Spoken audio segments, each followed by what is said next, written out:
elas acabam aceitando um modelo de viver, um modelo político muito ruim, em que o político compra o voto dela, o político entrega qualquer coisa pra ela, ela vai lá, tudo bem, ela vende o voto pro político também, torce pra melhorar um pouquinho aqui, um pouquinho ali, tenta arrumar um emprego, se não consegue, talvez pegue um benefício.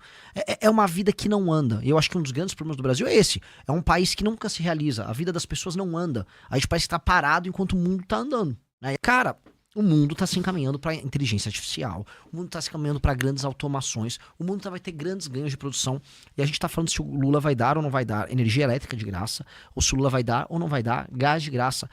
Definitivamente, um país em que as pessoas estão precisando receber energia elétrica e gás, que são coisas essenciais para você cozinhar em casa e sobreviver, que, vamos dizer, são discussões que a gente tinha no final do século XIX, quando a energia elétrica começa a ganhar escala e lamparinas a gás existiam. Porque é uma tese, que é uma tese básica que a gente tem na Justiça do Trabalho, que é presente tudo que é ideia da hipossuficiência do trabalhador. Então, como o trabalhador é hipossuficiente, o juiz não tem que julgar pelo que é justo, ele tem que balancear essa relação de forças. Então, às vezes ele vai aumentar um pouco, vamos dizer, o resultado o que foi pedido pelo uma das partes, e isso é efetivamente injusto, isso gera relações contratuais que acabam se basando depois na perfídia. Então, muitos casos que iam parar na justiça trabalhista ao longo da história do Brasil, milhares e milhares de casos, o cara fala, vai lá e testemunha pra mim, fala que o empregador me botava pra fazer hora extra, mesmo não tendo como provar e tal, usa aquela prova testemunhal, o juiz vai dar o despacho mesmo, ganha uma graninha aqui. A real é que quando você puxa a preocupação do brasileiro concreta com os assuntos que realmente importam na vida dele, ele nem sequer associa. Tanto que eu vim agora de uma turnê pelo Nordeste, e você vista cidades pequenas que estão tomadas, ora pelo crime organizado, ou você tem, sei lá, famílias... O que é uma cidade pequena? Cara, de cidade de 2 a 3 a 5 mil habitantes. Porra! Eu fui numa de 3 mil habitantes, minúscula. Fui também em cidades tomadas pelo Comando Vermelho. Eu tô rodando o Brasil nessa história toda, e você percebe que as pessoas, pelas mais diversas razões, não têm ideia do que é prioritário para elas. E elas acabam aceitando um modelo de viver, um modelo político muito ruim, em que o político compra o voto dela, o político entrega qualquer coisa pra ela, ela vai lá, tudo bem, ela vende o voto pro político também, torce pra melhorar um pouquinho aqui, um pouquinho ali, tenta arrumar um emprego, se não consegue, talvez pegue um benefício. É uma vida que não anda. E eu acho que um dos grandes problemas do Brasil é esse. É um país que nunca se realiza, a vida das pessoas não anda. A gente parece que tá parado enquanto o mundo tá andando. E acho que essa é a sensação de estagnação que a gente tem. Por conta da pré-campanha, até te respondendo a pergunta original, que eu acabei indo por milhares de assuntos. Mas você tá respondendo ela. Ótimo. Então, até fazendo esse desenho aqui, como é ser pré-candidato. Tô rodando o Brasil e tô indo pra fora do Brasil também. Eu fui pros Estados Unidos, agora voltei pros Estados Unidos, fui pra Portugal, já fui pra Argentina, nesse período fazendo reuniões, conversando com a imprensa lá fora. Você vê, toda vez que eu vou nos Estados Unidos, eu vejo uma coisa nova. Em novembro eu tinha ido lá e vi carro dirigindo sozinho pra fazer Uber, por exemplo. Agora eu já vi os entregadores, uma caixinha lá na Flórida que vai andando pelas ruas e entregando as coisas. Você vai vendo as novidades, pro bem ou pro mal, mas você vê o mundo se desenvolvendo, o mundo andando, e a gente vê assim as discussões no Brasil completamente paradas. Virou o ano, começou 2026, o Lula manda a agenda dele. A agenda do Lula consiste em botar em pauta 6 por 1, vai ter isso ou não vai? Vamos trabalhar mais ou menos? É escravidão ou não é? Uma discussão do começo do século XX. E a outra é a discussão sobre Vale Gás. Vamos dar Vale Gás ou não? Vale Gás. Cara, o mundo está se encaminhando para inteligência artificial. O mundo está se encaminhando para grandes automações. O mundo vai ter grandes ganhos de produção. E a gente está falando se o Lula vai dar ou não vai dar energia elétrica de graça. Ou se o Lula vai dar ou não vai dar gás de graça. Definitivamente, um país em que as pessoas estão precisando receber energia elétrica e gás, que são coisas essenciais para você cozinhar em casa e sobreviver, que, vamos dizer, são discussões que a gente tinha no final do século XIX, quando a energia elétrica começa a ganhar escala e lamparinas a gás existiam. Por exemplo, a gente está numa discussão no século XIX, quer dizer que o bicho está pegando. E aí vem aquelas estatísticas mentirosas. Eu dei uma entrevista em Portugal sobre isso. Não, o Brasil está com pleno emprego, apareceu o Brasil com 5,3% de desemprego. Meu querido, o desemprego é medido pela quantidade de pessoas que vão atrás do emprego. E aí as estatísticas são baseadas nisso. Se não tem ninguém indo atrás do emprego, significa que, na prática, ou não tem emprego, ou simplesmente as pessoas estão recebendo e fazendo um bico por fora, até para não ser tributado, para sobreviver. Então faz um bico, recebe um auxílio, recebe um BPC, recebe um vale, aí recebe um gás junto. Ou seja, as pessoas estão vivendo meio amarradas no Estado e meio na informalidade. E isso é horrível.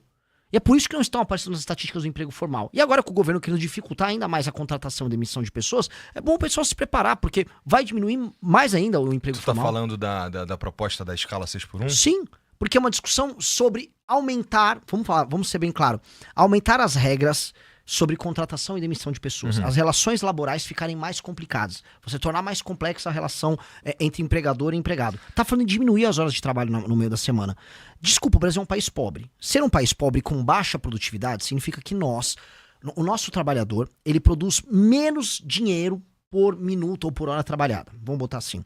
Tem uma estatística que para construir um prédio, e aí esse prédio aí é um padrão, aqui no Brasil a gente nos Estados Unidos os caras constroem em um ano com 50 pessoas. Aqui a gente constrói em 3 com 150 pessoas. Sim, isso aqui, imagina isso para todas as áreas da economia. Se não foi exatamente isso, é perto disso. Sim, mas isso acontece em várias áreas da economia. Sim. A gente é muito ineficiente em muitas áreas, e essa ineficiência se dá em muitos termos. Vou dar um exemplo. A partir do momento que o governo gasta demais, o dinheiro fica caro porque a taxa de juros fica alta para ele poder sustentar isso, porque ele não tem credibilidade que vai pagar as coisas. Logo, o dinheiro é caro. O dinheiro caro faz a produção ser cara. A produção ser cara, você investe menos. Suas máquinas são mais velhas, sua capacidade de inovar em tecnologia é menor. Logo, você vai ter menos, por exemplo, tecnologia construtiva para fazer uma obra. Então, também a nossa legislação ambiental para você construir qualquer coisa. Se eu quiser construir uma represa para fazer uma hidrelétrica, ela é super complexa. Para eu fazer uma estrada, ela é super complexa. Logo, eu não consigo nem escoar um produto do ponto A ao ponto B de maneira barata e rápida. Tampouco eu tenho energia elétrica barata. Isso impacta também em ter produção. Logo, fazer produtos se torna caro, isso se torna difícil, não tem investimento em tecnologia. Então, parece que a gente fica se sabotando permanentemente. Isso é a gente tentando... por exemplo, esse lance da escala 6x1 me parece mais uma vez a gente olhando... essa especificamente parece o Bolsonaro em 22 baixando o imposto da gasolina. Sabe qual é? Serve para tentar ajudar aqui na hora que for votar, mas essa agora, ela tem uma característica do jeito que eu enxergo, que é o seguinte, um outro remendo, a gente tem uma porrada de remendo e a gente não fala nunca em consertar os problemas, a gente fala em remendar os problemas. Um exemplo que me parece que deixa bem claro é o seguinte, tinha uma galera falando sobre a maneira como são escolhidos o ministro do Supremo Tribunal Federal.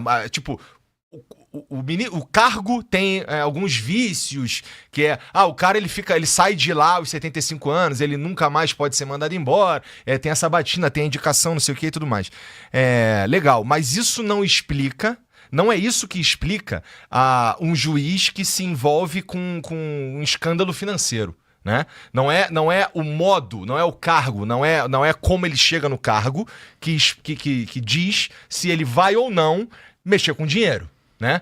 É outra coisa. Então, esse bagulho do Banco Mais também, olha o jeito como a gente escolhe os ministros. Aí toma aqui um remendo, e aqui é um exemplo. E aí toma aqui um remendo, e agora a gente vai remendar a maneira para agora o ministro, para chegar lá, agora ele tem que ter uns diplomas nisso daqui. Mas isso não resolve o primeiro problema, que o cara não devia... Ele é a cara da justiça no Brasil, ele não pode se envolver no escândalo financeiro. E caso apareça o nome dele numa parada dessa, ele tem que se explicar. Até porque não estamos falando de alguém pouco midiático, mas enfim, daqui a pouco a gente vai chegar lá. O que eu tô dizendo esse do 6x1 parece um remendo de um problema. Você tá fazendo o raciocínio certo. É lógico que é um remendo. O raciocínio é certíssimo. Na verdade, a gente tem uma legislação trabalhista inadequada desenhada nos anos 40. Cara, o mundo mudou muito. O Brasil estava se industrializando nos anos 40 e ela foi uma resposta que o Vargas fez para controlar o movimento sindical, que estava muito à esquerda, movimentos socialistas que surgiam, o Vargas querendo ter o controle daquele processo, ele próprio, e colocar o Estado como mediador entre as relações entre capital e trabalho, vamos colocar aqui bem nos termos que o pessoal ali gosta de tratar esse assunto. Pois bem, o Brasil nem se industrializou direito. O Brasil ainda era uma cidade agrária naquele período. Essa legislação, ela demora a pegar, só que ela gera, vamos dizer, como externalidade, uma hiperburocratização nas relações de trabalho. E é muito engraçado porque, assim, você pega como é que eram as leis trabalhistas da Coreia do Sul quando ela se tornou desenvolvida. Porque o Brasil estava passando nos anos 20, 30, 40, 50, 60, por esse processo de industrialização, que a Coreia também passou depois. Só que a Coreia passou com leis muito mais frouxas do ponto de vista das relações trabalhistas. E a Coreia se desenvolveu bastante. A gente não só em termos de leis trabalhistas, né, em outras legislações a gente já sempre foi muito burocrático, muito cartorial, vem da nossa herança portuguesa e tal. Mas né, já naquele período a gente já hiperburocratiza, dificulta, cria relações baseadas no conflito, cria uma tese, que é uma tese básica que a gente tem na Justiça do Trabalho, que é presente tudo que é ideia da hipossuficiência do trabalhador. Então, como o trabalhador é hipossuficiente, o juiz não tem que julgar pelo que é justo, ele tem que balancear essa relação de forças. Então, às vezes ele vai aumentar um pouco, vamos dizer, o resultado o que foi pedido pelo uma das partes, e isso é efetivamente injusto, isso gera relações contratuais que acabam se basando depois na perfídia. Então, muitos casos que iam parar na justiça trabalhista ao longo da história do Brasil, milhares e milhares de casos, o cara fala, vai lá e testemunha pra mim, fala que o empregador me botava pra fazer hora extra, mesmo não tendo como provar e tal, usa aquela prova testemunhal, o juiz vai dar o despacho mesmo, ganha uma graninha aqui. Isso foi regra. Isso foi regra. Veio a reforma trabalhista lá para 2017 para tentar dirimir isso. Só que o Brasil continua sendo um dos, se não o país com o maior número de litígios trabalhistas no mundo. Não é normal uma coisa dessa.